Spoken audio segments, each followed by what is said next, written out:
Hi everyone, Comic Reviewer here, this time reviewing on Digimon Adventure Try Chapter 2, Determination.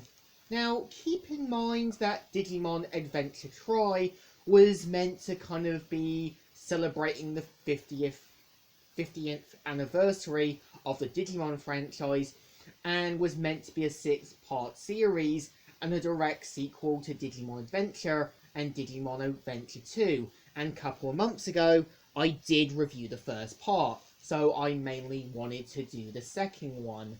And the premise of the second one is mostly about after the events of Chapter 1, we see how Tai, Matt, Sora, Izzy, and all the others try and take a break from Digimon battling as well as going into a spa. And we kind of see how when we've got the character Miku sort of being introduced properly, we can kind of tell she's a bit more shy, a bit more being open into this new environment. And at the same time, we do see some effects of how the last chapter played out. We see how Tai and Matt have gone back to the status quo, and how basically they're a bit more distant again, and Matt expecting Tai's answer, and Tai just trying to be the voice of reason once again. And when you kind of got Joe sort of questioning, why do I have to be a Digidestined, and why do I have to keep on battling? It kind of works because it's like the simple question. New tests, new struggles, and new problems will and can arise. And when you kind of got Mimi being brought into her new school, you can tell she wants to kind of have this sort of cheerleading kind of cafe thing to work, but you can kind of tell the girls do get annoyed with her and quickly want to dismiss the idea. And I kind of feel with Mimi's character from season 1 and 2 was that she always expected things to go the way she wanted to, but sometimes in life, the things you want won't always come. And again, when you kind of got the government, when you kind of got Tai's teacher with his superior trying to deal with the dangerous threats from the Digimon world, it becomes clear that it's a virus attacking the Digimon to make them go haywire. And when you kind of got Ogremon showing up, it really says, hey, do you remember Ogremon? Do you remember the character from season 1? And when you got Leomon back, you kind of expected like Tai or Kari to say, we haven't seen you since our adventures when we were children, which really could have said remember that as well.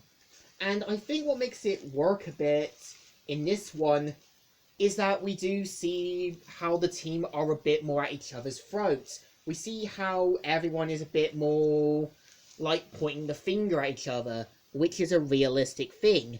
And I think it's the same way Steven Universe Future did as well, because the message was always clear. New struggles, new problems, and new trials will always come.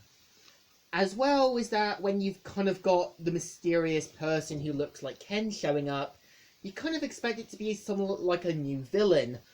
But no, I know it's sort of later revealed what's really going on, but it really would have been interesting to have gone with a new villain. And at the same time, when you kind of got the Digimon Mikuromon, you can tell everyone is quick to assume she's cute, and you can tell there's more truths about her than there is. And the ending really does go into darker territory, which something Digimon has done dozens of times. And there's a reason I would never consider this a kids anime anymore.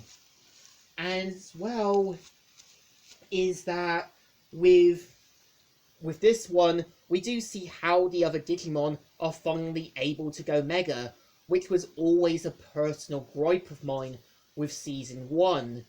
as we always saw Ty and Matt's Digimon going mega.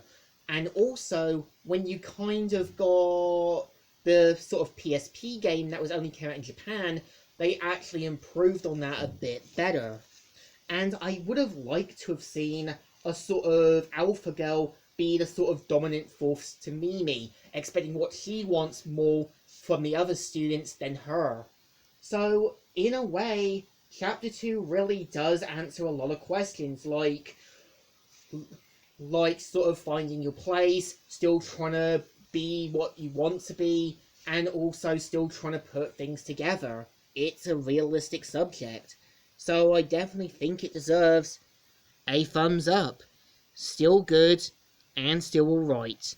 So, Comic Reviewer here, signing out.